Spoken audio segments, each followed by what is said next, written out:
আসসালামু আলাইকুম সবাইকে। আমরা সকলে জানি তরুণদের উপরই একটি জাতির ভবিষ্যৎ নির্ভরশীল। কারণ এই তরুণরাই স্বপ্ন দেখে এবং দেশকে ও দেশের মানুষকে স্বপ্ন দেখায়। আর এই তরুণদের ঘিরেই সাজানো হয়েছে আমাদের এই অনুষ্ঠান। ওয়াইএসএসসি প্রেজেন্টস ক্যারিয়ার টকের ২৮তম পর্বে আমি সাউদা মারিয়াম আপনাদের সবাইকে জানাচ্ছি অসংখ্য শুভেচ্ছা ও স্বাগত। আশা করি সবাই ভালো আছেন। আপনারা জানেন ক্যারিয়ার টকের বিভিন্ন এপিসোডে আমরা তরুণদের ক্যারিয়ার সংক্রান্ত কথা বলে থাকি, এ বিষয়ে আলোচনা করে থাকি। তারই ধারাবাহিকতায় আমরা এবার আলোচনা করব নতুন সম্ভাবনাময় কিছু ক্যারিয়ারের পথ নিয়ে। ক্যারিয়ার টকের এবারে পর্বে আমাদের সাথে অতিথি হিসেবে যিনি রয়েছেন তিনি একাধারে একজন উদ্যোক্তা, ডিজিটাল মার্কেটার, কন্টেন্ট ক্রিয়েটর এবং কন্টেন্ট রাইটার। তাছাড়াও এগুলোর পাশাপাশি তিনি শুরু করেছেন বই লেখালেখির কাজ। এবারে বইমেলায় তার লেখা সেল মি দ্য পেন নামক একটি বই প্রকাশিত হয়েছে, যা ইতোমধ্যেই একটি বেস্ট সেলার বই হিসেবে সুনাম কুড়িয়েছে। আজকের লাইভ শোতে আমাদের সাথে অতিথি হিসেবে থাকছেন Rasel A Kawsar, author of sell me the pen, co-founder and head of marketing of Storyteller. এছাড়াও রাসেল ভাইয়া বিভিন্ন সময়ে বিভিন্ন প্রতিষ্ঠানের সাথে যুক্ত ছিলেন। তিনি এসিআই ফর্মুলেশনস লিমিটেডে কর্পোরেট সেলসে ফর্মার অফিসার ছিলেন, senior business development executive at innovation information system limited, additional chief of marketing at school of entrepreneurship development. বরাবরের মতো আপনাদের সকলের এবারও থাকছে কমেন্ট বক্সে কমেন্ট করে প্রশ্ন করার সুযোগ। তো আর দেরি না করে আজকে আমাদের গেস্টের কাছ থেকে গল্প শুনবো। ওয়েলকাম টু আওয়ার শো ভাইয়া, কেমন আছেন? Thank you Sauda, thank you. কেমন আছো তুমি? এই তো আলহামদুলিল্লাহ, জি আছি। আচ্ছা ভাইয়া, তো ভাইয়া কোভিড চলাকালীন সময়ে আপনার সময়টা এখন কেমন চলছে? বেসিক্যালি কোভিড তো শুরু হলো গত বছর মার্চ মাসে যখন কোভিড শুরু হয়, ওই সময়টাতে সবাই কিন্তু জব খুঁজছিল। দ্যাট মিনস ওই সময়টাতে জবের একটা ক্রাইসিস চলছিল, সবাই জব খুঁজছিল। আর ওই সময়টাতে আমি জব ছাড়ার প্রিপারেশন নিচ্ছিলাম। আমি গত কোভিডেই জব ছাড়ি, আমি জব ছাড়ার প্রিপারেশন নিচ্ছিলাম। তো গত কোভিডটা অনেকের জন্য হয়তো ডিজাস্টার, আমার জন্য ছিল ব্লেসিংস গত কোভিড। বিকজ গত কোভিডে আমি আমার বই লেখা শুরু করি, আমি আমার জব ছেড়ে আমার ক্যারিয়ার সুইচ করি, আমি আমার অ্যাক্টিভিটি আরো অনেক বেশি বাড়িয়ে দেই, আমি কন্টেন্ট রাইটিং যতটুকু পারতাম সেটাকে আরো প্রো লেভেলে নিয়ে যাওয়ার চেষ্টা করি। এই ছিল আমার গত কোভিড। আর এই কোভিড যদি বলতে হয় তাহলে এই কোভিডেও আমি চেষ্টা করছি ইউজ করা। আচ্ছা, কোভিড এর যে সিচুয়েশনটা সেটা সবার জন্য ডিজাস্টার হলেও নিজের জন্য ব্লেসিংস বানানোর চেষ্টা আমি বরাবরের মতো এবারও করছি। এবার আমি যেটা করছি সেটা হচ্ছে আমার নিজের তৈরি করা কোর্স নিয়ে আমি মাঠে নেমেছি। এইবার আমি কন্টেন্ট মার্কেটিং এর উপর কোর্স করাচ্ছি। অলরেডি আমার 10 তারিখ থেকে কোর্স স্টার্ট হবে, রেজিস্ট্রেশন ডান, বেশ ভালো রেসপন্স আমি পাচ্ছি। এর পরপরই হয়তো সোশ্যাল মিডিয়া মার্কেটিং নিয়ে আমি আমার নেক্সট কোর্স নিয়ে আসবো। So this is our new platform and this is Mentorian. অর্থাৎ আমি খুব সামনেই co-founder অফ ম্যান্টোরিয়ান আমার নামের পাশে আরো একটা টাইটেল লাগাতে যাচ্ছি। এই তো। সো সব মিলিয়ে কোভিড আমার জন্য ব্লেসিংস, বিকজ আমি আমার টাইম ইউজ করছি। এই তো। অসাধারণ। আসলে সবার অনেকেই হতাশায় ভুগছিলেন, কিন্তু আসলে সবার ক্ষেত্রে এই সময়টা হতাশাজনক নয়, সেটা আপনার কাছ থেকে জানতে পারলাম। আর সামনে যে আরো এই সম্ভাবনাময় পথগুলো যে খুলে গিয়েছে আপনার এই কোভিড চলাকালীন সময়ে, সেটা আসলে আজকে আশা করছি আমরা সকলেই আরো অনেক কিছু জানতে পারবো এবং শিখতে পারবো। তো ভাইয়া, আপনি যদি শুরু থেকে আপনার ক্যারিয়ার জার্নিটা সামারিটা যদি আমাদের সবার সাথে শেয়ার করতেন। ওকে, ক্যারিয়ার জার্নি বলার আগে আমি একটা জিনিস শেয়ার করতে চাই, সেটা হচ্ছে যেহেতু আপনারা আমার নামের পাশে বিশাল টাইটেল লাগিয়ে দিয়েছেন, অমুক কোম্পানির এই, অমুক কোম্পানির সেই, অমুক বইয়ের অথর, অমুক প্ল্যাটফর্মের সেই, বিশাল টাইটেল। তো এত বড় বড় টাইটেলের আগে মানে এটার ব্যাকগ্রাউন্ডটা কি আমি একটু বলি। আমার এত এত টাইটেল দেখার পর আমার ব্যাকগ্রাউন্ড জানলে অনেকেই এখনই অবাক হতে পারে। আমার ব্যাকগ্রাউন্ড হচ্ছে বেসিক্যালি ইসলামের ইতিহাস এবং সংস্কৃতি। আমি ইসলামের ইতিহাস এবং সংস্কৃতি ডিপার্টমেন্ট থেকে 2014 সালে আমার অনার্স এবং মাস্টার্স অর্থাৎ গ্রাজুয়েশন এবং পোস্ট গ্রাজুয়েশন দুইটাই শেষ করে আমি বরাবরের মতো সবাই যেটা চায় একটা জব খোঁজা শুরু করি। অ্যাজ অ্যান ইসলামের ইতিহাস স্টুডেন্ট একটা জব অ্যাভেলেবল করা আমার জন্য খুব টাফ ছিল। 2014 সালের গল্প বলছি। 2014, 15, 16 3 বছর আমি হার্ড এন্ড সোল ট্রাই করার পর একটা জব ম্যানেজ করতে পারিনি। তো সামহাউ একটা ব্লেসিংস আমার লাইফে আসে 2016 সালে। আমি একটা সামহাউ একটা জব আমি অ্যারেঞ্জ করতে পারি, ম্যানেজ করে নিতে পারি, এবং সেটা স্যালারি ছিল 8,000 টাকা। 8,000 টাকা আমার কেরিয়ার শুরু। 2016 সালের মার্চ মাসে আমার জব স্টার্ট হয়। মার্চ, এপ্রিল, মে, জুন, 4 মাস জব করার পর জুলাই মাসে আমার ফিলিংস আসে যে আমি আরো ভালো কিছু ডিজার্ভ করি। এটা আমার ফিলিংস আসে মনের ভেতর থেকে। ফিলিংস আসার পর আমি ওই দিনই জবে রিজাইন দিই। রিজাইন দিয়ে আমি আবার আমার বাড়ি, মানে আমার বাসা চিটাগং, চট্টগ্রাম চলে আসি। এইবার আমি ভাবছিলাম ভালো কিছু করার জন্য ভালো একটা ব্যাকগ্রাউন্ড তো চাই। তো ভালো একটা ব্যাকগ্রাউন্ড ম্যানেজ করার জন্য আমি খোঁজাখুঁজি শুরু করি 2016 সালে। বাংলাদেশের বেস্ট ইনস্টিটিউশন কারা, যারা বেস্ট বিজনেস শেখায়। তো আমি জানতে পারি ইনস্টিটিউশন অফ বিজনেস অ্যাডমিনিস্ট্রেশন নামে একটা ইনস্টিটিউশন আছে ঢাকা ইউনিভার্সিটিতে, যেটাকে আমরা আইবিএ নামে চিনি। দেন আমি আইবিএ এর জন্য একটা চাপ দিই 2016 সালের আহ, অক্টোবর মাসে, সেপ্টেম্বর বা অক্টোবর মাসে। আমি 2016, 2017, 2018 জুন পর্যন্ত আমি অলমোস্ট 5 টাইমস ট্রাই করি। 2 টাইমস আমি ভাইবা পর্যন্ত যাই, but I could not manage viva. So আমি আবার ব্যাক করি। তো এখান থেকে বেসিক্যালি আমার লাইফে একটা টার্নিং পয়েন্ট। এই যে আইবিএফ ফেল করলাম 5 বার। ওই আবার বললাম, অনেকের জন্য ডিজাস্টার, সেটা আমার জন্য ব্লেসিং, বা আমি যেভাবে নেই আর কি। তো আমি খুবই পজিটিভ মাইন্ডসেটের মানুষ। আমি ব্যাপারগুলোকে খুবই ব্লেসিংস এর সাথে নিচ্ছি। কিভাবে? আমি ভাবছি এভাবে, ইসলামের ইতিহাসের একজন স্টুডেন্ট আইবিএ ট্রাই করছে, এটাই তো অনেক কিছু। মানে পাস করা ইটস নট ম্যান্ডেটরি, ট্রাই করাটাই একটা বিশাল কিছু। বিকজ এখানে বুয়েটের স্টুডেন্ট ট্রাই করতেও কিন্তু আহ, অনেক সাহস চিন্তা করে, সেকেন্ড টাইম চিন্তা করে যে আদৌ পারবো কিনা। তো ওখান থেকে বেসিক্যালি আমার ক্যারিয়ারের টার্নিং পয়েন্ট। দেন আমি যখন পারিনি, আমি নেক্সট বেটার অপশনের দিকে চলে যাই। নেক্সট বেটার অপশন ছিল ঢাকা ইউনিভার্সিটি ইঞ্জিনিয়ার নিয়ে। ওখানেই আমি অ্যাডমিশন নেই। আর আমার প্রথম থেকে 2016 সাল থেকে আমি যখন জব মার্কেটে ঢুকি, তখন থেকে আমার চিন্তা ভাবনা ঘিরে ছিল শুধু মার্কেটিং। এখন প্রশ্ন হচ্ছে ওয়াই মার্কেটিং, ওয়াই মার্কেটিং, প্রশ্ন হচ্ছে এটা। আমি 2017 সালে একটা বই পড়ি, বইটার নাম হচ্ছে গ্রোথ হ্যাকিং মার্কেটিং, যেটা ভেরি রিসেন্টলি মনির হাসান স্যার অনুবাদ করেছেন। অনুবাদ করেননি উনি, ওনার মতো একটা ভার্সন বের করেছেন। বাট এটার একটা ইংরেজি বই আছে, গ্রোথ হ্যাকিং মার্কেটিং। সেই গ্রোথ হ্যাকিং মার্কেটিং বইটা পড়ার পর আমার মনের ভিতর ফিলিংস আসে, রিয়েলাইজেশন আসে যে আমি যদি কখনো কেরিয়ার করি, আমি মার্কেটিং নিয়েই কেরিয়ার করবো। ঢাকা ইউনিভার্সিটিতে আসি, আমি মার্কেটিং নিয়ে আমার কেরিয়ার স্টার্ট করি, সরি কেরিয়ার না, আমার পড়ালেখা স্টার্ট করি। ঢাকা ইউনিভার্সিটিতে আসার পর আমার একটা কিছু ল্যাকিংস ছিল আমার মধ্যে। সেটা হচ্ছে আমি যখন চিটাগং ইউনিভার্সিটিতে ছিলাম, তখন আমি অনেকগুলো কাজের সাথে ইনভলভ হওয়ার চেষ্টা করেছি, বাট কখনো পারিনি। লাইক ক্লাবিং করা, ডিবেটিং করা, এই যে এরকম প্ল্যাটফর্মে এসে কথা বলা, অনেকগুলো ইচ্ছা আমার ছিল একটা সময়, আমি পারিনি।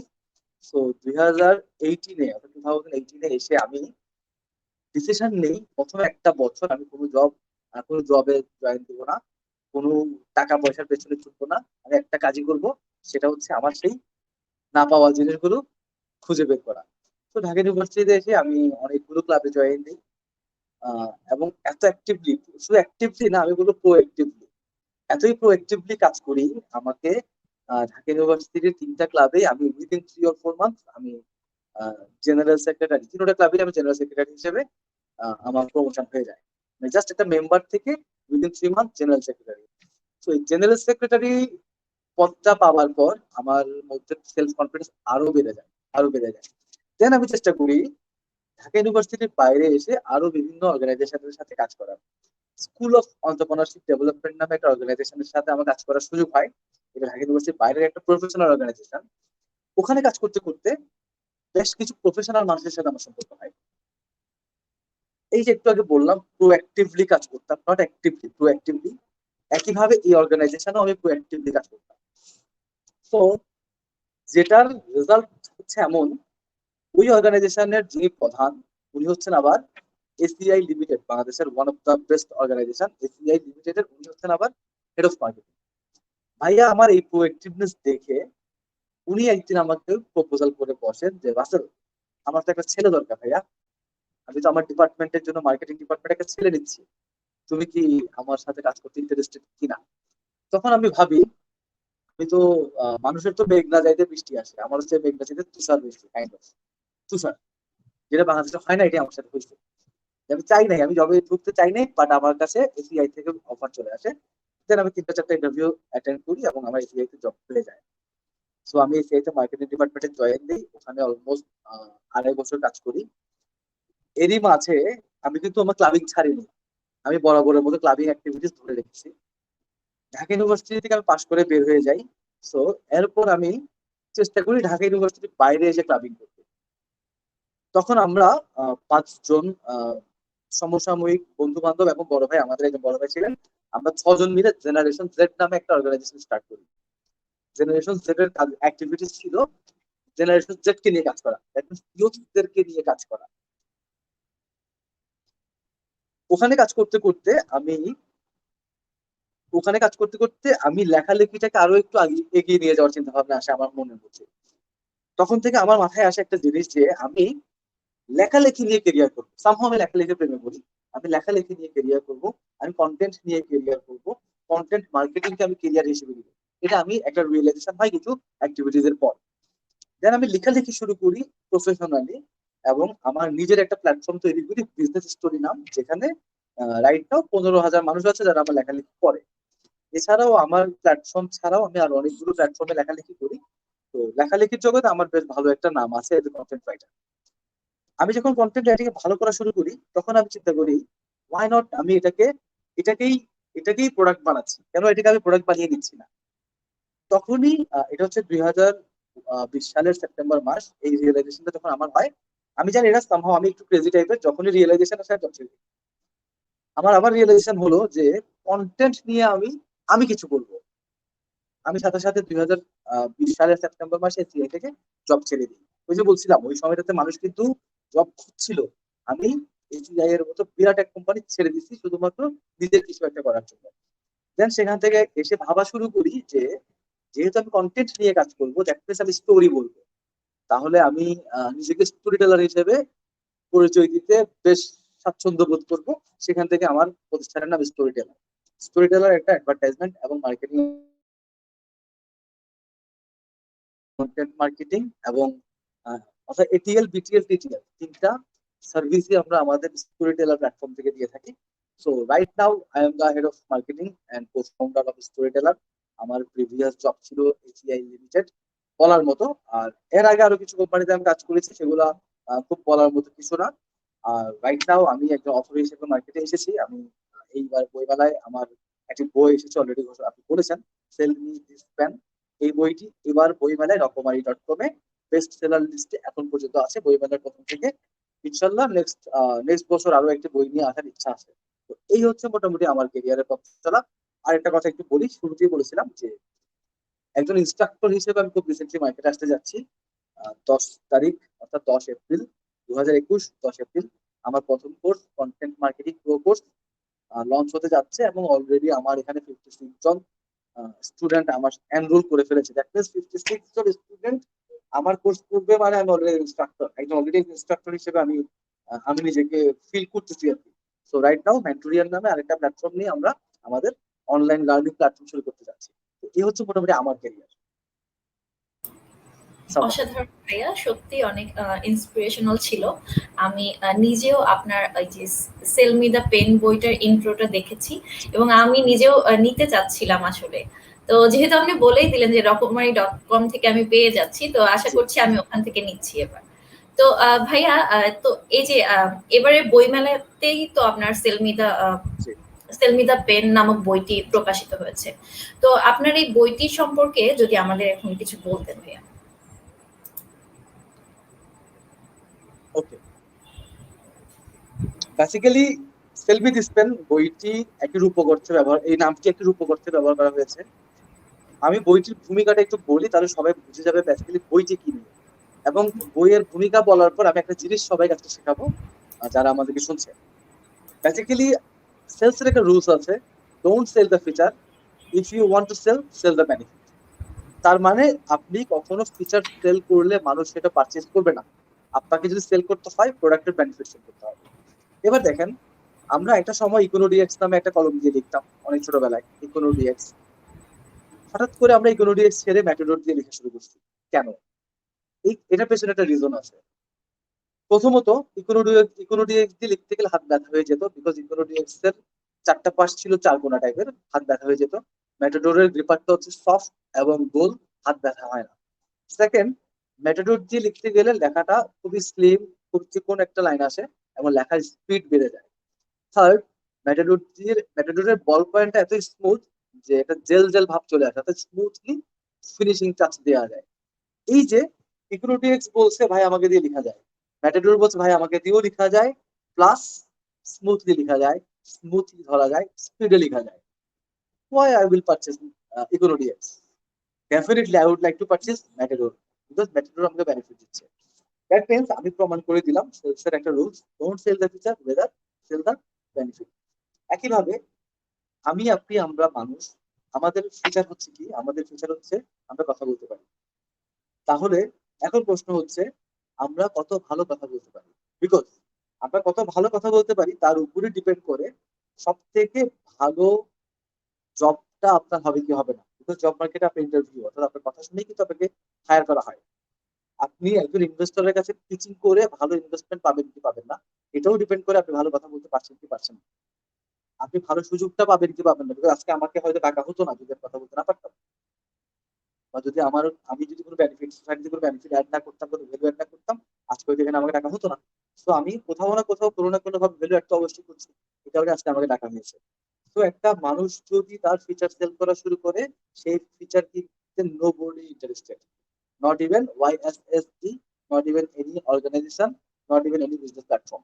বাট আপনি যদি বেনিফিট দিতে পারেন, অবশ্যই সেটা, ইভেন আপনার লাইফ পার্টনারও, আপনি একটা ভালো জব না পেলে আপনাকে কোনো ছেলে বা মেয়ে বিয়ে করবে না। এটা এটা হচ্ছে হচ্ছে এটা আমাদের প্র্যাকটিক্যাল। সো বেনিফিট দিতে হবে, নট ফিচার, বেনিফিট দিতে হবে।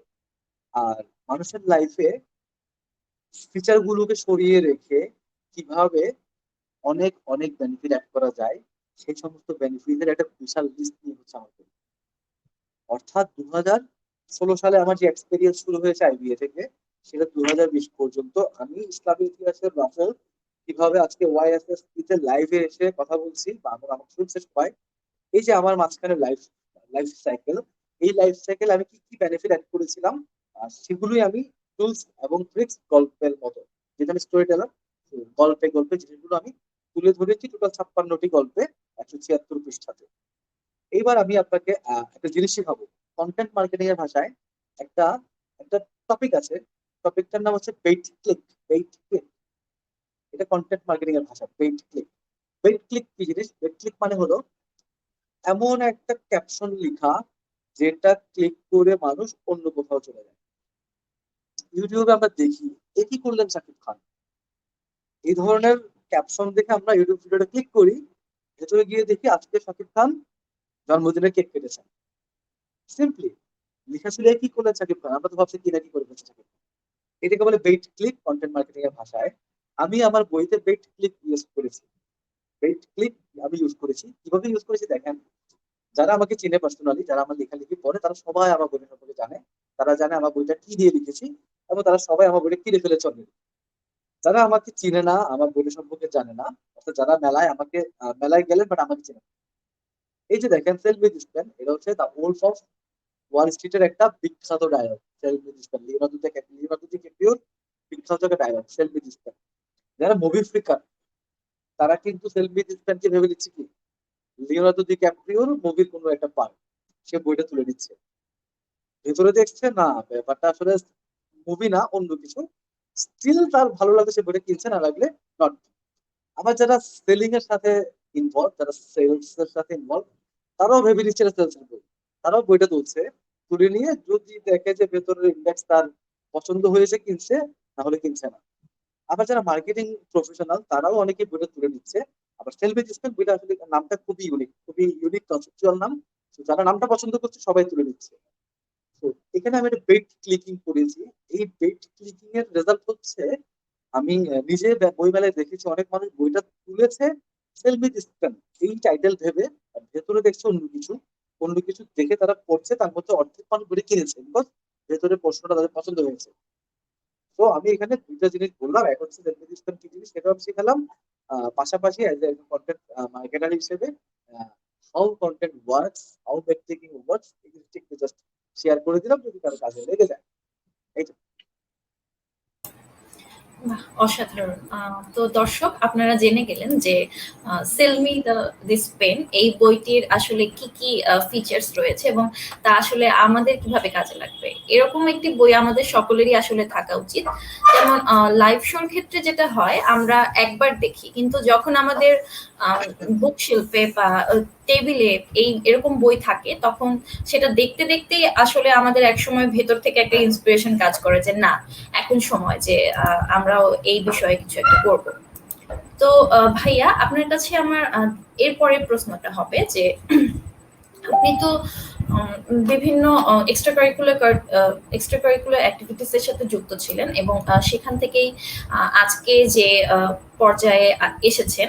তো এই এত সাকসেসফুল একটি পর্যায়ে এসেও আপনি নিজেকে একজন কন্টেন্ট ক্রিয়েটর বা কন্টেন্ট রাইটার দাবি করছেন। তো একজন কন্টেন্ট রাইটার হতে হলে কোন বিষয়গুলোর উপরে দক্ষতা থাকতে হয় এবং অর্জন করতে কোন বিষয়গুলো অর্জন করতে হয় বলে আপনি মনে করেন? ওকে, কন্টেন্ট রাইটার হতে হলে, তাই তো? ওকে, বেসিক্যালি আমি একটা জিনিস প্রথমেই ক্লিয়ার করতে চাই, সেটা হচ্ছে সোশ্যাল মিডিয়াতে কতগুলো কন্টেন্ট প্রতিদিন আপলোড হয়, কেউ কেউ বলতে পারবে? কমেন্ট করুন, যারা অডিয়েন্স আছে কমেন্ট করুন। সোশ্যাল মিডিয়াতে প্রতিদিন কতগুলো কন্টেন্ট, এক মানে 24 ঘন্টায় কতগুলো কন্টেন্ট আপলোড হয় বা কতগুলো কন্টেন্ট শেয়ার হয়?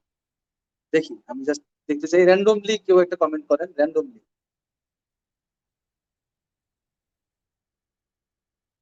জাস্ট একটা র্যান্ডম কমেন্ট করেন, what ever the digit is, just random comment. 10টি, 20টি, 1 লাখ, 2 লাখ, 5 লাখ, 10,000, 5,000, র্যান্ডম একটা কমেন্ট।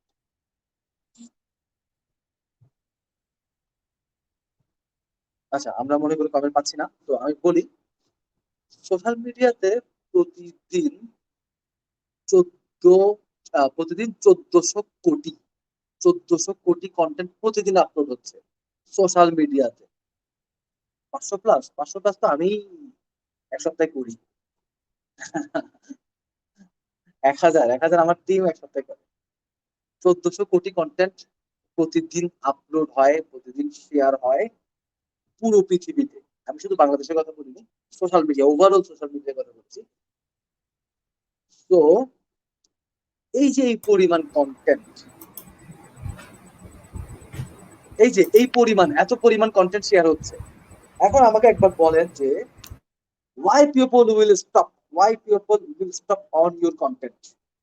আমরা কিন্তু সোশ্যাল মিডিয়াতে করছিটা কি, scroll scroll scroll scroll scroll scroll. 5 minute পর হঠাৎ একটা একটা কোনো একটা ইমেজ, কোনো একটা লেখা, কোনো একটা ভিডিও দিতে স্টপ হচ্ছে। বাট প্রথম 5 মিনিট স্ক্রল স্ক্রল স্ক্রল, অর্থাৎ আমরা 99% কন্টেন্ট গুলো স্কিপ করছি, একটা কন্টেন্ট, অনলি 1% কন্টেন্ট, একটা কন্টেন্ট আমরা স্টপ করছি। এই যে আপনি একটা কন্টেন্ট থেকে স্টপ হচ্ছেন, why? Because of content marketing. কোনো একজন কন্টেন্ট ক্রিয়েটর এমন ভাবে একটা কন্টেন্ট ডিজাইন করছে যেখানে আপনি স্টপ না হয়ে পারেননি। এখন বেসিকটা আমি বললাম, এই যে আপনি পার্সোনালি স্টপ হলেন, এই আপনি স্টপ হওয়ার পেছনের ক্যারিশমাটা কি? আপনি স্টপ হওয়ার পেছনে ক্যারিশমাটা হচ্ছে কোনো একটা ইমেজ বা কোনো একটা লেখাকে এমন ভাবে লেখা হয়েছে, ওই যে কি করলে শাকিব খান, পেড ক্লিকিং করা হয়েছে, বা এমন ভাবে, সাপোজ আমরা একটা আমরা ইউজুয়ালি পোস্টার দেখি কেমন, এই যে আমি এবং সাউদা আমরা বসে আছি সোজা, জাস্ট ইমাজিন করেন হঠাৎ করে সোশ্যাল মিডিয়াতে দেখলেন আমাদের ছবি ছবিটা উল্টা, আমরা দুজনে উল্টো হয়ে আছে, আমাদের পা উপরে মাথা নিচে, আপনি কিন্তু দাঁড়াবেন কি রে? ভিডিওটা যে আমরা এভাবে আপলোড দিয়ে উল্টো করে, আপনি কিন্তু স্টপ হবেন কি রে? এই যে এটাও কিন্তু একটা কন্টেন্ট, এটাও কিন্তু একটা কন্টেন্ট। তো কন্টেন্ট নিয়ে কথা বলার আগে আমি একটু বলতে চাই আসলে কন্টেন্ট, কন্টেন্ট নট অনলি মানে শুধু রাইটিংকেই কন্টেন্ট বলে না। কন্টেন্টের কিন্তু 4টা ফর্ম। রাইটিংও কন্টেন্ট হতে পারে, ইমেজও কন্টেন্ট হতে পারে, ভয়েসও কন্টেন্ট হতে পারে, ভিডিও কন্টেন্ট হতে পারে। ভিডিও যখন কন্টেন্ট তখন আমরা চলে যাই ইউটিউবে, রাইটিং যখন কন্টেন্ট তখন আমরা চলে যাই ব্লগে, অডিও যখন কন্টেন্ট তখন আমরা চলে যাই পডকাস্টে, আবার ইমেজ যখন কন্টেন্ট তখন আমরা চলে যাই পিন্টারেস্টে, সোশ্যাল মিডিয়াতে অনেক জায়গায় ইমেজ পাওয়া যায়, ফ্লিকারে চলে যাই, অনেক জায়গায় আমরা চলে যাই। তো এই যে কন্টেন্ট, এই সমস্ত কিছুর বেজ হচ্ছে কন্টেন্ট রাইটিং। বিকজ আপনি যখন ইউটিউবে ভিডিও বানাচ্ছেন ওটার পেছনে একটা কন্টেন্ট আপনি রেডি করতে হচ্ছে, মানে একটা স্ক্রিপ্ট রেডি করতে হচ্ছে। এই স্ক্রিপ্টটা কিন্তু কন্টেন্ট রাইটিং। আপনি একটা ইমেজ বানাচ্ছেন, এই ইমেজটার পিছনে আপনাকে একটা পেইড ক্লিকিং আপনাকে চিন্তা ভাবনা করতে হচ্ছে, এবং সেটার জন্য একটা কপি লিখতে হচ্ছে। এই কপি থেকে এটা ইমেজে যাচ্ছে, দ্যাট মিনস আপনাকে লিখতে হবে। সো সবকিছু বেস হচ্ছে কন্টেন্ট রাইটিং। এবার আসেন কন্টেন্ট রাইটিং এ আমরা কিভাবে ভালো করবো বা কিভাবে আমরা কন্টেন্ট রাইটিং লেখা স্টার্ট করবো। দেখেন, আমি বিজনেসের ভাষায় কথা বলি। সবাই মধু বিক্রি করে, সবাই সবাই মধু বিক্রি করে। আমি আমাদের এই করোনাকালীন সময়ে কোভিডে যেই পরিমাণ উদ্যোক্তা জন্ম হয়েছে তার একাংশ, অর্থাৎ টোটাল নতুন উদ্যোক্তাদের মধ্যে 30% মধু বিক্রি করে, 30% শাড়ি বিক্রি করে, 30% অর্গানিক ফুড বিক্রি করে। অনেস্টলি স্পিকিং, আমাদের নতুন উদ্যোক্তাদের মধ্যে 90% শুধু শাড়ি, মধু এবং অর্গানিক ফুড সেল করে। জি ভাইয়া। হ্যাঁ, বাকি 10% আমাদের মধ্যে একটু ডিফারেন্ট ট্র্যাক বেছে নিতে। এই যে আপনি মধু বিক্রি করতেছেন, জি সুন্দরবনের খাঁটি মধু, কতবার বলবেন এই কথাটা? কত মানুষকে কতবার, কত হাজার বার, কতজন মিলে বলবেন যে সুন্দরবনে খাঁটি মধু? একটু ভিন্ন ভাবে চিন্তা করেন। সুন্দরবনের খাঁটি মধুর কথা না বলে, আচ্ছা, আমরা যদি কন্টেন্ট রাইটিং নিয়ে কথা বলছি না কন্টেন্ট ক্রিয়েশন, তো আমি এটা স্কিপ করছি, কন্টেন্ট রাইটিং এ চলে যাচ্ছি। কন্টেন্ট রাইটিং নিয়ে কথা বলতে গেলে আমি একটা একটা একটা ব্যাপার আপনাদেরকে বলি। দেখেন, মানুষ যখন কন্টেন্ট লিখে তখন মানুষ কিভাবে লিখে। ধরেন আপনি একটা কাচ্চির দোকানে গেলেন, কাচ্চির দোকানে, আমি কাচ্চির দোকানে গেলেন, কাচ্চি খেলেন, বাসায় ফিরে আসতেন, আমি আপনাকে জিজ্ঞেস করলাম এবার তুমি কন্টেন্ট লেখো কাচ্চি নিয়ে, আপনি কিভাবে লিখবেন আমি বলি। আপনি লিখবেন আমি বাসা, এই আমি চোখ বন্ধু করে কথা বলছি। আপনি লিখবেন আমি বাসা থেকে বের হয়েছি, রিক্সা নিয়েছি, কাচ্চির দোকানে নেমেছি, কাচ্চির দোকানে ঢুকেছি, কাচ্চি অর্ডার দিয়েছি, কাচ্চি এসেছে, খেয়েছি, মজা পেয়েছি, চলে এসেছি, টাকা দিয়েছি, চলে এসেছি, শেষ। মানুষ যখন লিখে, সে লিখে বেসড অন আই, অর্থাৎ সে চোখ দিয়ে কি দেখবে, চোখ দিয়ে কি দেখলো, তার উপর বেস করে সে লিখে। বাট আপনি যখন একজন কন্টেন্ট রাইটার হিসেবে কাজ করবেন, আপনাকে তখন ভাবতে হবে মানুষের ইন্দ্রিয় কিন্তু পাঁচটা, ছটা, বাট লিখার জন্য পাঁচটা: চোখ, কান, নাক, ঠোঁট এবং স্পর্শ। স্পর্শ। এইবার আপনি ভাবেন, আপনি বাসা থেকে নামছিলেন, সিঁড়িতে একটা উৎকট গন্ধ পাইছেন, বা আপনি নামলেন, নেমে রিক্সা ওঠার সময় রিক্সা হাতলটা ধরছেন, দেখেন, এটা কিন্তু চোখ দিয়ে দেখেন নাই, স্পর্শ করছেন, হাতলটা ধরছেন, এটা কিন্তু কেউ লিখবে না তার কন্টেন্টে। যদি আপনি কন্টেন্ট রাইটিং এর সেন্স থেকে লিখেন, তখনই আপনি লিখবেন যে আমি হাতলটা ধরে রিক্সায় উঠেছি।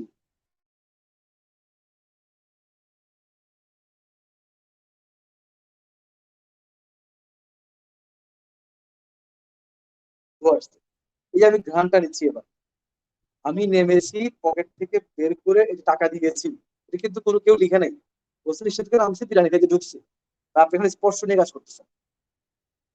ভেতরে ঢুকার সময় বিরিয়ানির ডেকচিটা কিন্তু বাইরে থাকে, ঢুকার সময় একটা ঘ্রাণ আপনি পাইছেন, যেহেতু আপনার ওই কন্টেন্ট ছিল না। আপনি এখন নাককে ইউজ করতেছেন, আপনি ঘ্রাণ পাইছেন।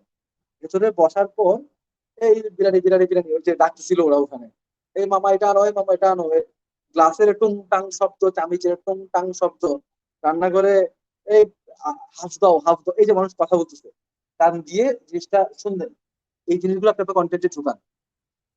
বিরিয়ানি আসলো, আসার পর ঘানটা নিলেন, ধোয়াটা উঠলো, আমরা সবাই যেটা করি ঠাস করে হাতটা ঢুকাই দেই, গরমে প্রথমে হাতটা পুড়ে, কিছু স্পর্শ পুড়লো, এই যে নরম আলুটা হঠাৎ করে টিপ দিলেন আলুটা, এই যে এই আলুর যে একটা ফিলিংস, বিরিয়ানি খেতে খেতে একটা দারুচিনি পড়ে গেছে দাঁতের চিপায়, এক কামড়ে মুখ কাইট, এই যে ফিলিংস গুলা, এগুলো কিন্তু আমরা ফিল করি এটা লেখার সময়। আমরা লেখার সময় যেটা করি, চোখ দিয়ে যা দেখি তাই লিখি। তো যারা শুনছেন, যদি কেউ কন্টেন্ট রাইটার হতে চান বা অলরেডি লেখালেখির সাথে ইনভলভ থাকেন, ভবিষ্যতে আরো ভালো লিখতে চান, এই পাঁচটা জিনিস খেয়াল রাখবেন।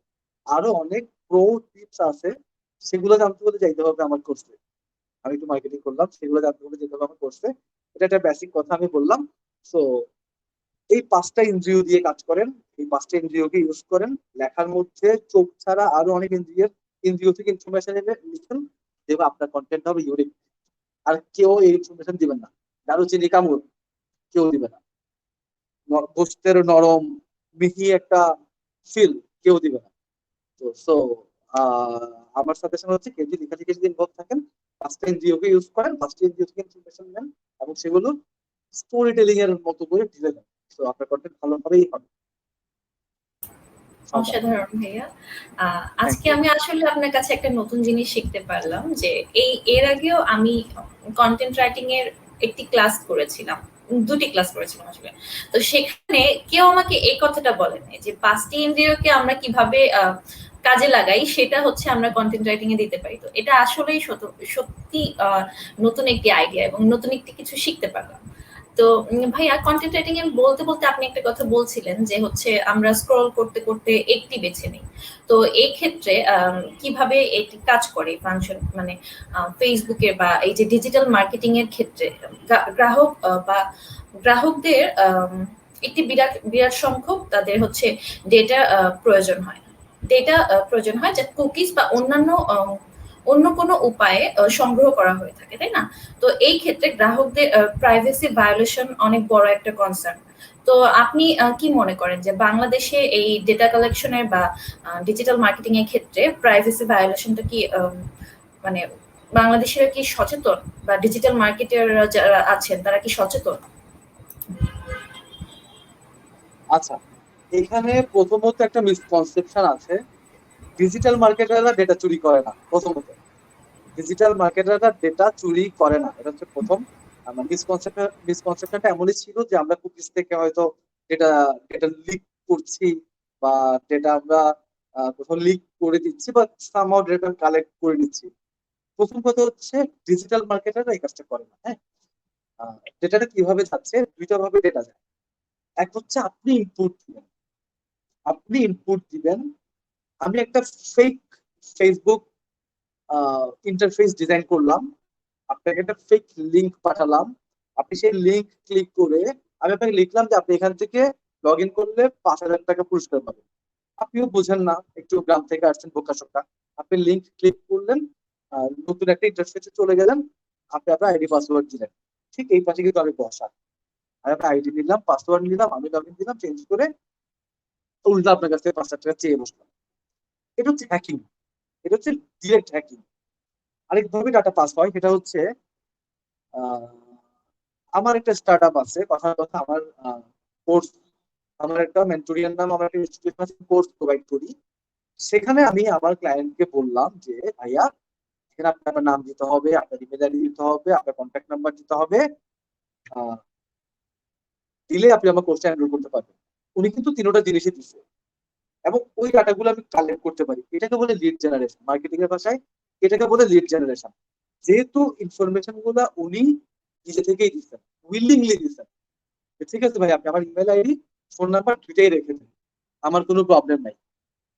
এটাকে বলে লিড জেনারেশন। আমরা ডিজিটাল মার্কেটারে এইটুকু করি, লিড জেনারেশন। লিড জেনারেশনের ব্যাপারটা হচ্ছে, আমি এখন যদি ওনার কাছে বলি ভাইয়া আপনি ফেসবুক আইডি এবং পাসওয়ার্ড দিতে আমাকে দেন, উনি কি আমাকে দিবেন? কখনোই আমাকে দিবেন না। যদি দিয়েও থাকেন সেটা উইলিংলি দিচ্ছেন, আমি কিন্তু চুরি করিনি, আমি খুঁজছি, উনি দিচ্ছেন, উইলিংলি দিচ্ছেন। তো প্রথমত আমরা ডাটা চুরি করি না, আমরা খুঁজে নেই যতটুকু আমাদের প্রয়োজন হয়। ইউজুয়ালি একটা ডিজিটাল মার্কেটারে ডাটা প্রয়োজন হয় ইমেল আইডি এবং ফোন নাম্বার, এই দুটো জিনিস। এর বাইরে কোনো ডাটা আমাদের লাগে না। আমরা লিড জেনারেট করার সময় দুটো ডাটা খুঁজে নেই, তারা আমাদেরকে প্রোভাইড করলে আমরা পেয়ে যাই। এভাবে আমরা একভাবে ডাটা পাই। আরো একভাবে ডাটা পাই এভাবে যে, আমার একটা অ্যাপস আছে, সেই অ্যাপসে উনি লগ ইন করলেন, ইমেল আইডি এবং মোবাইল দিলেন। তাকে আমি জিজ্ঞেস করলাম যে ভাই আমি কিন্তু আপনার কন্ট্যাক্ট নাম্বারে অ্যাক্সেস দেবো, আমি আপনার গ্যালারির অ্যাক্সেস নিব, আমি আপনার ম্যাপের অ্যাক্সেস নিব, আপনি কি রাজি? যেটা আমরা সবাই করি, কোনো একটা অ্যাপস ইনস্টল করে টার্মস এন্ড কন্ডিশনটা পড়ি না, না পড়ে এগ্রিটা ক্লিক করি, উপরে কিন্তু লেখা থাকে। এই যে আমরা কিছু আগে চিল্লাচিল্লি করলাম যে পাঠাও, বিশাল ডাটা নিয়ে গেছে, আমাদের কন্ট্যাক্ট নাম্বার নিয়ে গেছে, পাঠাও কিন্তু কিছুই নেয়নি, পাঠাও লিখে দিচ্ছে উপরে যে ভাইয়া আমি কিন্তু নিচ্ছি, ওকে হইলেই আপনি চিপেন, আমরা কিন্তু চেপে দিছি এগ্রি, পাঠাও নিয়ে গেছে। এইটাকে আপনি বলতে পারেন পলিসি ভায়োলেশন। এটাকে আপনি পলিসি ভায়োলেশন বলতে পারেন, বিকজ পাঠাও আমাকে কোনো অপশন দেয় নাই যে না আমি ডাটা দিব না, না দিও আমি ইউজ করতে চাই। পাঠাও বলে দিচ্ছে ডাটা দিলে আপনি ইউজ করতে পারবেন, না দিলে পারবেন না। এটা পলিসি ভায়োলেশনের মধ্যে পড়ে, যেটার জন্য পাঠাও 20,000 টাকা ক্ষতিপূরণ দিচ্ছে। বাট এটা এটা ডিজিটাল মার্কেটিং এর কাজ না। এটা ডিজিটাল মার্কেটিং এর কাজ না। এটা কোনো একটা কোম্পানি স্পেসিফিক ভাবে তাদের অ্যাপ্লিকেশনটা বা ইন্টারফেসটা ইউআইটা এভাবে ডিজাইন করছে, এটা ডিজিটাল মার্কেটিং এর কাজ না। আরো একভাবে আমরা ডাটা পাই, সেটা হচ্ছে অ্যানালিটিক্স। আমরা সোশ্যাল মিডিয়া থেকে ডাটা পাই। ফেসবুক পিক্সেল নামে একটা সফটওয়্যার আছে, তো Facebook pixel, Google tag manager, Google analytics, এই কিছু টুলস এর মাধ্যমে আমরা ডাটা পাই। সেই ডাটাগুলো কেমন, সেগুলো আপনার পার্সোনাল বা প্রাইভেট ডাটা না। সেই ডাটাগুলো হচ্ছে আপনি কোথায় গেছেন, আপনি ইন্টারনেটের কোথায় গেছেন। আপনি কি ঘড়ি লিখে সার্চ করছেন নাকি চশমা লিখে সার্চ করছেন, এই ডাটাগুলো। আপনি ক্রিকেট খেলার ওয়েবসাইটে গেছেন না ফুটবল খেলার ওয়েবসাইটে গেছেন, আপনি একটা ক্রিকেট রিলেটেড প্রোডাক্টের ওয়েবসাইটে গিয়ে ক্রিকেট ব্যাট খুঁজছেন না ক্রিকেট বল খুঁজছেন, এই ধরনের ডাটাগুলো আমরা কিছু টুলসের মাধ্যমে পাই। আপনি কি সোশ্যাল মিডিয়াতে ইউটিউবে বেশি টাইম স্পেন্ড করেন না ফেসবুকে টাইম স্পেন্ড করেন, এই ডাটাগুলো আমরা ডিজিটাল মার্কেটাররা পাই। এটা আপনার পার্সোনাল ডাটা না, এটা হচ্ছে আপনার ডেমোগ্রাফি। এই ডাটাগুলোকে আমরা বলি ডেমোগ্রাফি। আপনার ডেমোগ্রাফিক্যাল ডাটা, আপনার বিহেভিয়ারাল ডাটা, এই ডাটাগুলো আমরা পাই এবং এই ডাটাগুলোকে ইউজ করে নিয়ার ফিউচারে আমরা আপনার কাছে আবার অ্যাডভার্টাইজমেন্ট পাঠাই। আপনি একটা চশমা কিনলে পরদিন আপনাকে আমরা চশমার অ্যাড পাঠাই, ভাইয়া আমার কাছেও ভালো ভালো চশমা আছে, গরিবের কাছ থেকে লালটা কিনছেন না ঠকছেন, আমার কাছে আসেন হলুদটা দিব জিতবেন। এই ধরনের ডাটা নিয়ে আমরা কাজ করি। তো এটা ডাটা চুরি না। তো ডিজিটাল মার্কেটাররা বিহেভিয়ারাল ডাটা এবং ডেমোগ্রাফিক ডাটা যেহেতু কালেক্ট করে, অর্থাৎ আপনার প্রতিদিনের লাইফ স্টাইলের ডাটাগুলো আপনি নেই, পার্সোনাল ডাটা। তো এতটুকু ডাটা নেওয়া যেতেই পারে, এতটুকু ডাটা নেওয়া যেতেই পারে এবং আপনি দিচ্ছেন, ডাটা আপনারাও দিচ্ছেন, আপনি দিচ্ছেন। তো আমি আসলে অনেকগুলো ডাটাই এক্সপ্লেইন করছি ডাটা কেমন কেমন হয়। তো এথিক্যাল দিক থেকে ডিজিটাল মার্কেটাররা ওকে, যেহেতু তারা খুঁজে ডাটাগুলো দিচ্ছে এবং আপনি লিখে দিচ্ছেন। আর যদি কোনো অপশন না থাকে অ্যাপ্লিকেশনের মতো যে দিলেই অ্যাক্সেস পাবেন, না দিলে পাবেন না, সেটা আনএথিক্যাল। সো এথিক্যাল ডাটা এবং আনএথিক্যাল ডাটা, আপনারা হয়তো এথিক্যাল হ্যাকিং আনএথিক্যাল হ্যাকিং সম্পর্কে জেনে থাকতে পারেন। একজন একজন হ্যাকার আমার আইডি পাসওয়ার্ড নিয়ে চলে গেল, আরেকজন হ্যাকার সেটা উদ্ধার করে দিল, এটা হচ্ছে এথিক্যাল হ্যাকিং, উদ্ধার করে দিচ্ছে। পুলিশও পুলিশও তো চুরি করে, তাই না? পুলিশও তো মারে গুলি করে, বাট এথিক্যাল। আর তোর যখন এটা করে সেটা আনএথিক্যাল। তো ডিজিটাল মার্কেটার হচ্ছে এথিক্যাল হ্যাকার, আর যারা আপনাকে অ্যাক্সেস দিব না বলেছে তারা হচ্ছে আনএথিক্যাল হ্যাকার। আশা করি বুঝতে পারছেন ব্যাপারটা। আমরা জানতে পারলাম যে আসলে আমাদের পার্সোনাল ডেটা গুলো ভায়োলেটেড হয় না। তো এটাই আসলে না সবচেয়ে হয় বড় বিষয়। হ্যাঁ, তো ডিজিটাল মার্কেটিং যে একটা সেফ প্লেস এবং আমরা আমাদের ইনফরমেশন গুলো যে সেখানে সেফ। তো এই ক্ষেত্রে আপনাদের দর্শক যারা আছেন তারা জেনে গেলেন যে আসলে এখানে আর কোনো চিন্তার বিষয় নেই।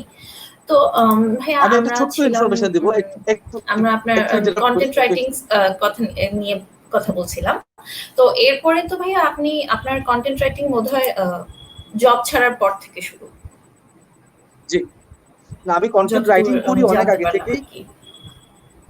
নাকি এর আগে থেকেও আপনি? আমি জি। আমি এর আগে আমি 2018 সাল থেকে কন্টেন্ট রাইটিং করি, বাট অ্যাজ এ প্রফেশনাল হিসেবে এটাকে আমি নিয়েছি 2020 সালের সেপ্টেম্বর মাসে। জানতে পারলাম যে আরো আগে থেকেই টুকটাক কন্টেন্ট রাইটিং চলছিল। তো জি, আচ্ছা, তো এই যে আপনি একটা বড় কর্পোরেট অফিস বা অর্গানাইজেশন ছেড়ে এই ফিল্ডে যুক্ত হয়েছেন, তো এটার জন্য অনেক কারেজ প্রয়োজন অবশ্যই। তো দেশের স্বনামধন্য একটি কর্পোরেট প্রতিষ্ঠানে জব বা চাকরি করার সত্ত্বেও কেন তো ছেড়ে এই মার্কেটিং এজেন্সিতেই আপনি জয়েন করলেন? এবং অবশ্যই। এই ক্ষেত্রে কি আপনার কোনো ভবিষ্যৎ পরিকল্পনা আছে নাকি জাস্ট চালিয়ে যাচ্ছেন এবং জানতে চাচ্ছেন যে এরপরে কি হয় দেখা যাক এরকম? আচ্ছা, এখানের পেছনে অনেকগুলো রিজন আছে। প্রথম রিজন হচ্ছে আহ, আমি ভালোবাসা ফিল করি লেখালেখির সাথে, ইয়ুথ ডেভেলপমেন্টের সাথে, ইয়ুথদেরকে নিয়ে কাজ করার সাথে, অর্গানাইজেশনাল কাজ করার সাথে। এই ব্যাপারগুলো নিয়ে আমি ভালোবাসা ফিল করি। ব্র্যান্ডিং নিয়ে কাজ করতে আমি ভালোবাসা ফিল করি। এগুলো আমার খুব টানে যে আমি একটা ব্র্যান্ড বিল্ড করবো, ইউথদেরকে নিয়ে কাজ করব, আমার লেখালেখি দ্বারা ইউথদেরকে ইন্সপায়ার করব, ইউথরা আমার লেখালেখি করে আমার কথা শুনে তারা ইন্সপায়ার হয়ে, আমি বলবো না তারাও জব ছেড়ে চলে আসবে, বাট অ্যাটলিস্ট তারা ক্যারিয়ার গ্রো করার চেষ্টা করবে। এই জিনিসগুলো আমি খুব ফিল করি। আমি যখন জবে ছিলাম এই ধরনের অ্যাক্টিভিটির সাথে আমি ইনভলভ হতে পারছিলাম না।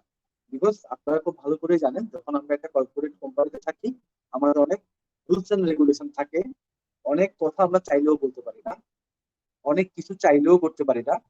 প্রথমত হচ্ছে সময়ের অভাব, বিকজ আমরা কর্পোরেট অফিসগুলোতে প্রচুর ব্যস্ততার মধ্যে আমাদের সময় কাটে, তো সময় দিতে পারি না, এটা একটা জিনিস।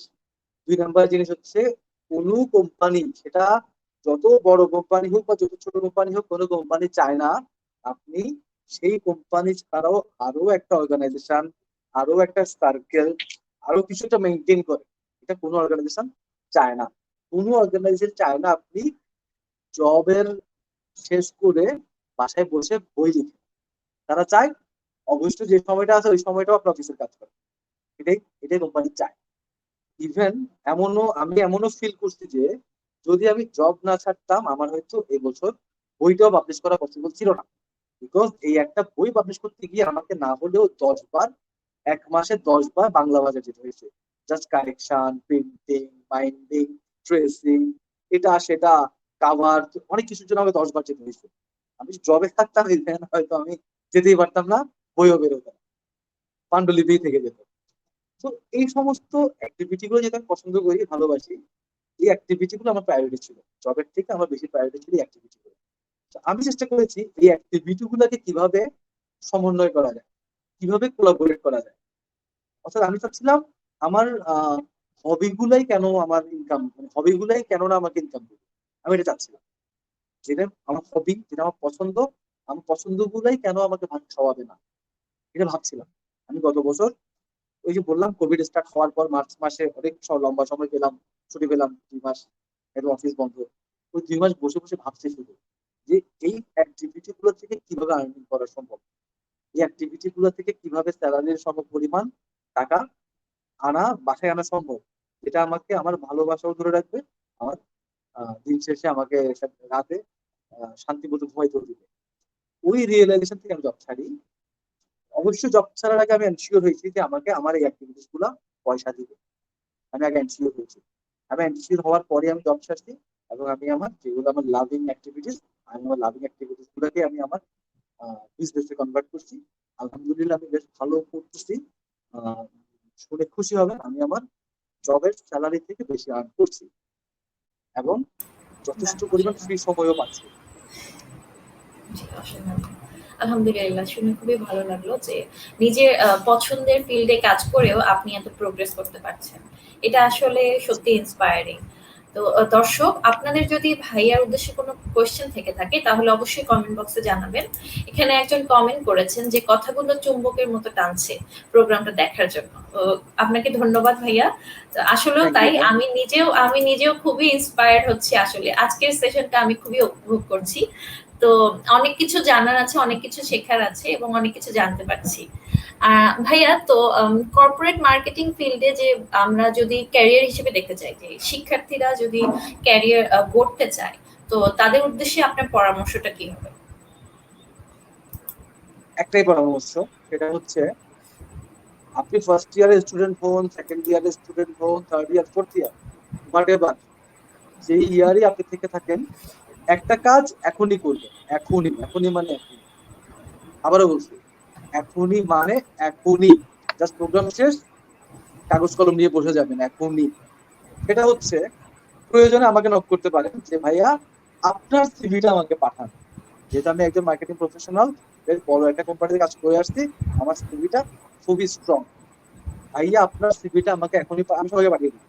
আপনার সিভিটা আমাকে পাঠান, আমি আজকে রাতেই পাঠিয়ে দিব। সেই সিভিটা আপনি আপনার ল্যাপটপে একটা স্ক্রিনে করবেন, আর একটা স্ক্রিনে আপনার সিভিটা করবেন, দুইটা সিভির মধ্যে কম্পারিজন করবেন। যদি আপনার মনে হয় আমার সিভিটা বেটার আপনার তুলনায়, আপনি টার্গেট নেন আগামী 2 বছরের মধ্যে, 3 বছরের মধ্যে বা 4 বছরের মধ্যে, অর্থাৎ আপনার গ্রাজুয়েশন শেষ হবার আগে, আগের মধ্যে আপনি আপনার সিভিটাকে এক্স্যাক্টলি আমারটা বানান। নট আমারটা, আমারটার থেকে বেটার বানাবেন। আর আপাতত টার্গেট তো নেন আমারটা বানাবেন। আপনি আমারটাই বানাবেন ধরে নিয়ে আপনি দেখা শুরু করেন আমি আমার লাইফে কি কি করছি, কোন কোন অর্গানাইজেশনে কি কি কাজ করছি, কি কি পোস্টে ছিলাম, কি কি কোর্স করছি, কি কি ডিপ্লোমা আমি নিচ্ছি, কি কি মাস্টার্স আমি কমপ্লিট করছি, কোন কোন অর্গানাইজেশনে গিয়ে ট্রেনিং গুলো আমি করছি, কোন কোন বড় বড় মানুষের রেফারেন্স আমি ইউজ করছি। আপনি প্রয়োজনে এটাও টার্গেট করেন যে ওই দুইটা মানুষের রেফারেন্স আপনি ইউজ করবেন, বাট সময় লাগবে। ওই দুইটা মানুষের সাথে আপনার পার্সোনালি পরিচিত। কানেক্ট হতে হবে, পরিচিত হতে হবে, তাদেরকে রাজি করাতে হবে আপনার সিভিতে রেফারেন্স হিসেবে রাখার জন্য। এই সব কিছুর জন্য সময় দরকার। তো আপনি আমার সিভিটাকে ফলো করে জাস্ট এক একটা টপিক, কথার কথা আমি আহ, কথার কথা আমি নেগোসিয়েশন টেকনিক নিয়ে আমি ডিপ্লোমা করছি, নেগোসিয়েশন স্কিলস নিয়ে আমার একটা ডিপ্লোমা আছে। আপনি টার্গেট নেন নেগোসিয়েশন, যেহেতু মার্কেটিং অনেক বড় পার্ট হচ্ছে একটা নেগোসিয়েশন, আপনিও নেগোসিয়েশন নিয়ে কিছু একটা করবেন। আপনি শিক্ষা শুরু করেন, নেগোসিয়েশন প্র্যাকটিস করা শুরু করেন, ডিপ্লোমা নেন, সার্টিফিকেশন কোর্স করেন, হোয়াট এভার আপনি করেন, আপনি শিখেন। আপনার যেদিন মনে হবে আপনার নেগোসিয়েশন শুরু করে ইনাফ স্কিল আপনি হয়ে গেছেন, আপনি আমার সিভি থেকে নেগোসিয়েশনটা কেটে আপনার সিভি বসিয়ে দেন। দেখেন, আপনার প্রেজেন্ট সিভি কিন্তু আপনার ফিউচার সিভিতে রূপ নিচ্ছে। যেটা আমার সিভিটা কিন্তু আপনার জন্য ফিউচার, আপনার ভবিষ্যৎ, আমার জন্য কারেন্ট, আপনার জন্য ভবিষ্যৎ। আপনি এখান থেকে একটা কিছু রিমুভ করে আপনার সিভিতে বসান, করতে করতে করতে একদিন দেখবেন আমার সিভিটা ব্ল্যাঙ্ক হয়ে গেছে, আপনার সিভিটা সুলন। তো সেদিন আপনি ধরে নেবেন আপনি মোটামুটি কর্পোরেট মার্কেটে ড্রাইভ দেওয়ার জন্য রেডি। এই কারণে আমার সাজেশন হচ্ছে, আমি আমার সিভি বলবো না, যে কোনো একজন সিনিয়র সিভি যিনি অলরেডি ভালো পজিশনে আছে, ওনার সিভিটা কালেক্ট করেন, ওনার সিভিটা ফলো করেন, একটা একটা স্কিল গ্রো করেন, সেটা আপনার সিভি দিয়ে বসান। ইনশাল্লাহ আপনার গ্রাজুয়েশন শেষ করার আগে আপনি উনি উনি হয়ে যাবেন। এবং ফার্স্ট গ্রাজুয়েশনের পর আপনি আপনার সিভিটা দেখে আপনিই বলবেন, ইয়েস, আমাকে আমি জব দিতে পারি। আপনি যদি নিজেকে জব দিতে মন না চায়, আপনার একটা কোম্পানি কেন দিবে? যেদিন আপনার ফিল হবে যে ইয়েস, আমি আমার কোম্পানিতে আমাকে জব দিব, সেদিনে মনে করবেন যে কোনো কোম্পানি আপনাকে হায়ার করবে। So go for it. না, অসাধারণ। তো ভাইয়া আপনি আসলে যেটা বলছেন যে সিভির ক্ষেত্রেও একটা গোল সেট করতে, ক্যারিয়ারের ইয়েস, ক্ষেত্রে তো করতেই হবে, তো সিভিটাকে এনহ্যান্স করতেও একটা গোল সেট করতে হবে। তো আশা এক্স্যাক্টলি। করছি আমরা আজকে যারা দেখছি সবাই এই সেশনটি শেষে পেন অ্যান্ড পেপার নিয়ে বসে যাব এবং এই কাজটাকে আজকে করতে হবে, আসলে আমারও মনে হচ্ছে। তো কিন্তু ভাইয়া, ইস্যুস হ্যাঁ ইস্যুস জি। হচ্ছে ইস্যুস হচ্ছে যদি আমাদের এখানে আমি ধরে নিয়েছি 10 জন আছে, হ্যাঁ, 9 জনই এই কথাটা ভুলে যাবে। হয়তো একটা মানুষ এই কাজটা করলেও করতে পারে এবং he will be the gainer. আসলে আসলে তাই, একজনও যদি করে থাকে তাহলেই তার তার লাভ বা আমার লাভ। তো এটা আসলে আপনাদের আপনাদের নেওয়ার জিনিস, আপনারা এটা একসেপ্ট করছেন কিনা বা এটা আসলেও কার্যকর করছেন কিনা। তো ভাইয়া, এবার আপনার উদ্দেশ্যে একটা প্রশ্ন যে জি, ওয়াইএসএসসি এবং অন্যান্য প্রতিষ্ঠানগুলো যারা এই প্যান্ডেমিক উপলক্ষে ভার্চুয়াল ইন্টার্নশিপ এবং আরো এন্টারপ্রেনিউরিয়াল অ্যাক্টিভিটিস করছে, তাদের নিয়ে আপনার কি মন্তব্য? আচ্ছা, তাদেরকে নিয়ে একটা পজিটিভ কথা আমি শুরুতেই বলে ফেলেছি, সেটা হচ্ছে কর্পোরেট জগতে আমার পা রাখাটা কিন্তু একটা মানুষের হাত ধরে। আমি কর্পোরেটে হাত রেখেছি একটা মানুষের হাত ধরে, এবং এটা আমি সবসময় খুব প্রাউডলি বলি। ওটার পেছনে একটা একটা জিনিস কাজ করতে, সেটা হচ্ছে আমার অন্টারপ্রেনিউরিয়াল মাইন্ডসেট। অন্টারপ্রেনিউরিয়াল মাইন্ডসেট কি, আমার মনে হয় এটা আমাদের সবাই একটু বোঝা উচিত। এটা যদি একটা অনলাইন ইভেন্ট না হয়ে অফলাইন ইভেন্ট হতো, সিনারিওটা এমন হতো, ইভেন্ট শেষ, সাউদা বের হয়ে চলে যাবে, ইভেন্ট শেষ, রাসেল বের হয়ে চলে যাবে, ইভেন্ট শেষ, ইউসুফ ভাই বের হয়ে চলে যাবে, থাকবে কারা? অডিয়েন্স। ইভেন্ট শেষ, একে একে ওয়ান বাই ওয়ান সমস্ত অডিয়েন্স বের হয়ে চলে যাবে। কিন্তু শেষমেশ সব জায়গায় আমি দেখেছি একজন না একজন মানুষ, সেটা হতে পারে ইউসুফ ভাই, হতে পারে সাউদা, হতে পারে আমি, হতে পারে যেগুলো অডিয়েন্স যারা আমাকে শুনছে, একজন না একজন মানুষ লাস্ট শেষমেশ থেকে যায়, থেকে গিয়ে সে চেয়ার গুলো ঠিক করে দেয়, পিসিটা বন্ধ করে দেয়, লাইটের সুইচটা অফ করে যায়, ফ্যানের সুইচটা অফ করে যায়, বাকিরা কিন্তু বের হয়ে চলে যায়। একটা মানুষ লাস্টে শেষমেশ করে এই কাজটা। এই মাইন্ডসেটকে বলে অন্ট্রপ্রনিউরিয়াল মাইন্ডসেট। অন্ট্রপ্রনিউরিয়াল মাইন্ডসেট এটা ভেতর থেকে আসে মানুষের। আমি যখন কর্পোরেটে পা রাখি, তার আগ পর্যন্ত এই মাইন্ডসেটটা আমার ছিল। আমি যেখানে ইন্টার্ন করছি, আমার বসটা দেখছে যে হি হ্যাজ দ্য অন্টারপ্রেনিউরিয়াল মাইন্ডসেট। আমি যে অর্গানাইজেশনে কাজ করছি, সেখানকার বসটা দেখছে হি হ্যাজ দ্য অন্টারপ্রেনিউরিয়াল মাইন্ডসেট। আমার এই অন্টারপ্রেনিউরিয়াল মাইন্ডসেটই কিন্তু আমাকে অনেকগুলো সুযোগ এনে দিচ্ছে, বিকজ প্রত্যেকটা মানুষই চায় এমন একটা মানুষকে হায়ার করতে যে কিনা প্রোঅ্যাক্টিভ, যাকে কিনা পুশ করতে হয় না, পুল করলেই কাজ চলে। এখানে পুশ মার্কেটিং, পুল মার্কেটিং, যে মার্কেটিং স্টুডেন্ট খুব ভালো করে বুঝবে। পুশ মার্কেটিং মানে আপনি আপনার একটা প্রোডাক্ট যেটা কেউ চিনে না, ভাইয়া আমার প্রোডাক্ট কিনেন না প্লিজ, এটা কিনলে এটা ডিসকাউন্ট, এটা কিনলে এটা ডিসকাউন্ট, হচ্ছে পুশ। আর পুল মার্কেটিং হচ্ছে কাস্টমার আপনার কাছে এসে খুঁজবে, ভাই প্লিজ আমাকে একটা প্রোডাক্ট দেন, নাহলে আজকে আমি মারা যাবো। হচ্ছে পুল মার্কেটিং। এক্স্যাক্টলি একটা এমপ্লয়িও সেম, তাকে ধাক্কাতে হয়। যদি আপনার মধ্যে অন্টারপ্রেনারিয়াল মাইন্ডসেট না থাকে, আপনাকে ধাক্কাতে হবে, এই কাজটা করো না। আর যদি আপনার মধ্যে অন্টারপ্রেনারিয়াল মাইন্ডসেট থাকে, আপনি উল্টো আপনার বসকে বলবেন, বস সেই কখন থেকে বসে আছি, কাজ দিচ্ছেন না আপনি আমাকে। পুশ পুল, অন্টারপ্রেনারিয়াল মাইন্ডসেট গ্রো করেন। ইন্টার্নশিপের কথা, ইন্টার্নশিপ জিনিসটা অনেক বেশি ইফেক্টিভ। তিনটা কারণে ইফেক্টিভ। ফার্স্ট অফ অল, আপনার সিভি ভারী করবে। আমার সিভি তো আছে, আমি বেশ কয়েকটা জায়গায় ইন্টার্নশিপ করছি, আমার সিভি তো ইন্টার্নশিপ ব্যাপারটা আছে। সেকেন্ড ইম্পর্টেন্ট এই কারণে, আমরা যারা ফ্রেশার, একটা জিনিস আমি বলে রাখি, সিভির গ্রামার আছে। সিভির গ্রামার হচ্ছে, আপনি আপনার সিভিতে যে দুটো রেফারেন্স ইউজ করবেন, তাদের দুইজনের প্রত্যেকেই এইদার আপনার সাথে প্রফেশনালি কানেক্টেড হতে হবে, অথবা ইনস্টিটিউশনালি কানেক্টেড হতে হবে। ইনস্টিটিউশনালি মানে হচ্ছে আপনার ইউনিভার্সিটি টিচার, আর প্রফেশনালি কানেক্টেড মানে হচ্ছে আপনি যে অর্গানাইজেশনে, যে প্ল্যাটফর্মে কাজ করছেন, ওখানকার সিনিয়র কেউ। এর বাইরে কোনো রেফারেন্স অ্যাকসেপ্টেবল না। এটা হচ্ছে সিভির গ্রামার। বড় বড় কোম্পানি গেলে এটা কখনো অ্যাকসেপ্ট হবে না। ছোট কোম্পানি হতে পারে, বড় কর্পোরেট কোম্পানি কখনো অ্যাকসেপ্ট করবে না। অর্থাৎ আপনি রূপালী ব্যাংকের ম্যানেজার, আপনার খালু, নো, সোনালী ব্যাংকের ডিরেক্টর, আপনার মামা, কখনোই অ্যাকসেপ্টেবল না। তো আপনি যদি ইন্টার্নশিপ করেন, ইউজুয়ালি আপনি ইন্টার্নশিপ ছাড়া আপনার হাতে কিন্তু ইনস্টিটিউশনাল রেফারেন্স আছে দুইটা, সিভিল গ্রামার অনুযায়ী আপনি যদি টিচার। বা আপনি যদি চান একজন প্রফেশনালকে আপনার সিভিতে রাখবেন, তাহলে আপনাকে ইন্টার্নশিপ করতে হবে। ইন্টার্নশিপ করেন, সাপোজ ওয়াইএসএসিতে আপনি ইন্টার্নশিপ করছেন, ইউসুফ ভাইয়া আছে, আপনি চাইলে ইউসুফ ভাইয়াকে আপনার রেফারেন্সে রেখে দিতে পারেন, বিকজ ইউসুফ ভাইয়ের সাথে আপনি বা ওনার অর্গানাইজেশন আপনি বা সাউদার কথা, সাউদার নিজে ইন্টার্ন করছে, সরি সাউদার ইন্টার্ন না, ওকে সাউদার ইন্টার্নশিপ নিজে ইন্টার্ন করছে। সাউদা চাইলে কি করতে পারে, ইউসুফ ভাইয়াকে তার সিভিতে রেফারেন্স হিসেবে দেখাতে পারে। তো এই হলো আপনার সেকেন্ড কাজ। থার্ড নাম্বার বেনিফিট যেটা, ওই যে অন্টারপ্রেনারিয়াল মাইন্ডসেট ফার্স্টে বললাম, এই মাইন্ডসেট যদি আপনার থাকে, এবং যে অর্গানাইজেশনে বা যে প্ল্যাটফর্মে আপনি ইন্টার্ন করছেন, ওখানকার বস আপনাকে রেখে দিলেই দিবে, এটা আমার গ্যারান্টি। যদি অন্টারপ্রেনারিয়াল মাইন্ডসেট আপনার থাকে, ওখানকার কোম্পানির বস বা সিনিয়র বা হোয়াট এভার, যিনি অর্গানাইজেশন সামলাচ্ছেন, উনি আপনাকে রেখে দিবেনই দিবেন। সেটা অল্প টাকা স্যালারি হোক আর বেশি টাকা স্যালারি হোক, রেখে দিবেনই দিবেন। দ্যাট মিনস ওই মাইন্ডসেট নিয়ে আসেন, আপনাকে চাকরি কনফার্ম। তো আমার মতে এই তিনটা কাজে বা এই তিনটা জায়গায় ইন্টার্নশিপ খুব কাজে দেয়। ভালো কাজে আসে। আপনার ইন্টার্নশিপ করতে গেলে আপনার নেটওয়ার্ক গ্রো করে। লাইক আজকে সাউদার সাথে কিন্তু আমার পরিচয় হলো, আমি জানি না, হয়তো সাউদা কিছুদিন পর কোনো একটা প্রজেক্টে আমার কাছে আসতে পারে, বা নেক্সট কোনো একটা প্রোগ্রামে, ইভেন্টে, প্রজেক্টে আমি সাউদার কাছে আসতে পারি। এই যে আমাদের মধ্যে একটা কনফিডেন্স নেটওয়ার্ক হয়ে গেল, এটা আপনার ইন্টার্নশিপ করতে আসতে হবেই হবে। তো এই অনেকগুলো কারণে আমার মনে হয় ইন্টার্নশিপ করা উচিত প্রত্যেকটা স্টুডেন্টের। Even not after your graduation, আপনি ইন্টার্নশিপ করেন বিফোর ইউর গ্রাজুয়েশন।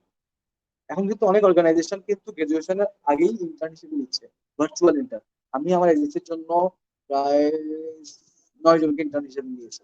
9 জনকে, 9 জনই খুব অ্যাক্টিভলি কাজ করছে। আমি খুব আমি কনফিউজ কাদেরকে আমি ফুল টাইম হিসেবে রাখবো, বিকজ 9 জনই প্রোয়াক্টিভ। কাকে আমি রাখবো, কাকে আমি ছাড়বো, ব্যাপারটা আমার কাছে এমন হয়ে গেছে। তো ইন্টার্নশিপ ব্যাপারটা একজন ইন্টার্নের জন্য যেমন খুব প্রোডাক্টিভ একটা way to grow his career or her career, একইভাবে একটা অর্গানাইজেশনের জন্য খুব productive way to find its employee. সে একটা এমপ্লয়ি খুঁজে নেওয়ার জন্য তার জন্য কিন্তু একটা প্রোডাক্টিভ ওয়ে। তো আমার মনে হয় দুইটা দিক থেকে ইন্টার্নশিপ জিনিসটা প্রোডাক্টিভলি কানেক্টেড হয়।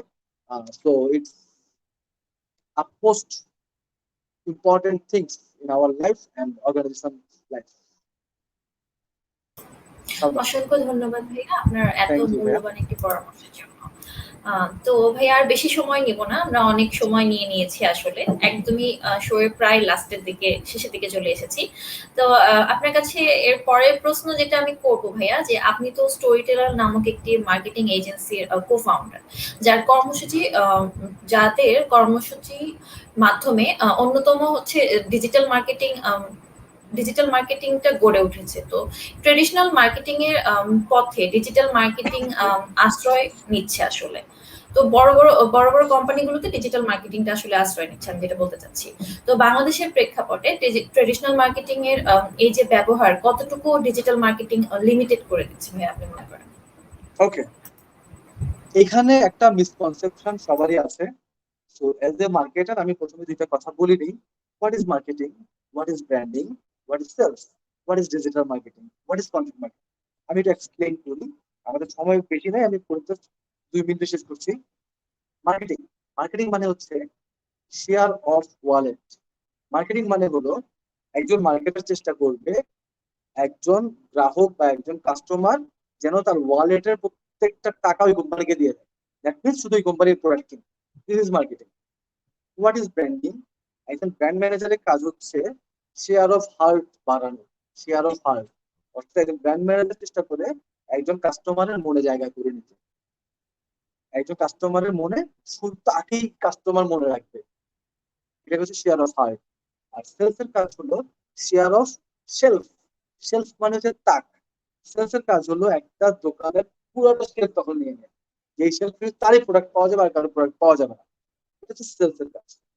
এই হলো traditional marketing, marketing, branding, sales. এইবার আসেন digital marketing. Digital marketing is nothing. Digital marketing হচ্ছে ট্রেডিশনাল মার্কেটিং কে প্রমোট করার একটা way. Digital marketing is not marketing. Marketing ছাড়া ডিজিটাল মার্কেটিং অচল। আমি আবার বলছি, মার্কেটিং ছাড়া ডিজিটাল মার্কেটিং অচল। মার্কেটারের কাজ হলো প্রোডাক্টের ভ্যালুয়েশন করা, ইভালুয়েশন করা, সেগমেন্টেশন করা, পজিশনিং করা, টার্গেট সেট করা, মার্কেটিং এর কাজ। ডিজিটাল মার্কেটিং এর কাজ হলো নিউজ পেপারে যেই বিজ্ঞাপনটা যাওয়ার কথা ছিল সেটা নিউজ পেপারে না গিয়ে ডিজিটালি যাবে। সেটা নিউজ পেপারে না গিয়ে ডিজিটাল মাধ্যমে যাবে। This is digital marketing. So marketing আর ডিজিটাল মার্কেটিং দুইটা কিন্তু ডিফারেন্ট জিনিস। ডিজিটাল মার্কেটিং আসলে মার্কেটিং অস্তিত্বহীনতায় পড়বে ব্যাপারটা এমন না, বরং মার্কেটিং না থাকলে ডিজিটাল মার্কেটিং অস্তিত্বহীনতায় পড়বে। সো মার্কেটিং এর জায়গায় এস্টাবলিশড, মার্কেটিং ছাড়া ডিজিটাল মার্কেটিং আপনি চিন্তা করতে পারবেন না। জাস্ট মার্কেটিং এর 4টা P: product, price, place, promotion. Product, price, place, এই তিনটা স্টিল মার্কেটিং সামলাচ্ছে। প্রমোশনটা আগে আমরা টেলিভিশনে করতাম, আগে আমরা নিউজ পেপারে করতাম, এখন সেটা আমরা টেলিভিশনে এবং নিউজ পেপারে না করে সোশ্যাল মিডিয়াতে করছি, গুগল অ্যাডসেন্সে করছি, ইউটিউবে করছি, ইমেইলের মাধ্যমে করছি। জাস্ট প্রমোশনটা আমরা ডিজিটালি করছি, এটাকে বলছি আমরা ডিজিটাল মার্কেটিং। আমি আশা করি সবাই বুঝতে পেরে গেছেন। সময় আরো বেশি থাকলে আমি আরো অনেক এক্সপ্লেইন করতাম। আচ্ছা ভাইয়া, কোনো সমস্যা নেই। আই থিংক আমরা সবাই ক্লিয়ার এই ব্যাপারটায়। আর অবশ্যই এখানে একটা মিসকনসেপশন ছিল। জি। তো আর ফাইনালি এবার ভাইয়া আমি জানতে চাচ্ছি যেটা, যে চাকরি নাকি উদ্যোক্তা? শিক্ষার্থীদের আপনার পরামর্শ কি হবে?